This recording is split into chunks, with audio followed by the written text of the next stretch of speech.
ظاهرة الشهب. منذ القدم كان الإنسان ينظر إلى السماء ليلاً بإعجاب ودهشة، ويتأمل النجوم المتلألئة التي تزين الفضاء.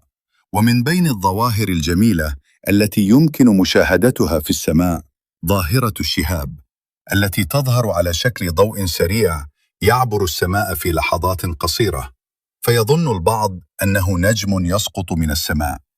في الحقيقة الشهاب ليس نجماً كما يعتقد الكثير من الناس، بل هو قطعة صغيرة من الصخور أو المعادن تأتي من الفضاء. وعندما تدخل هذه القطعة إلى الغلاف الجوي للأرض بسرعة كبيرة، تحتك بجزيئات الهواء، مما يؤدي إلى ارتفاع درجة حرارتها بشكل شديد. نتيجة لذلك تشتعل القطعة وتصدر ضوءاً قوياً، فنراها في السماء على شكل خط مضيء جميل يختفي بعد ثوان قليلة. وفي بعض الأحيان قد تكون هذه القطع الصخرية أكبر حجماً، فلا تحترق بالكامل أثناء دخولها الغلاف الجوي، بل يصل جزء منها إلى سطح الأرض، وعندئذ يسمى هذا الجزء نيزك. كما تحدث في بعض الأوقات ظاهرة مميزة تسمى زخة الشهب، حيث يمكن مشاهدة عدد كبير من الشهب في ليلة واحدة.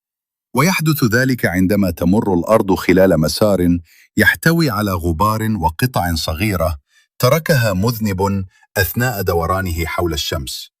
وعندما تدخل هذه الجزيئات إلى الغلاف الجوي للأرض، فإنها تحترق بسرعة، وتظهر لنا على شكل شهب متتالية تضيء السماء. وتكون مشاهدة الشهب أكثر وضوحاً في الأماكن البعيدة عن أضواء المدن، حيث تكون السماء مظلمة وصافية. لذلك يفضل الكثير من الناس الذهاب إلى الأماكن المرتفعة أو الصحراوية لمشاهدة هذه الظاهرة الجميلة والاستمتاع بها. وفي الختام، تعد ظاهرة الشهب من أجمل الظواهر الفلكية التي يمكن أن يراها الإنسان، فهي تذكرنا بعظمة الكون واتساعه، وتشجعنا على التفكير في أسرار الفضاء والتعرف أكثر على العالم الذي يحيط بنا.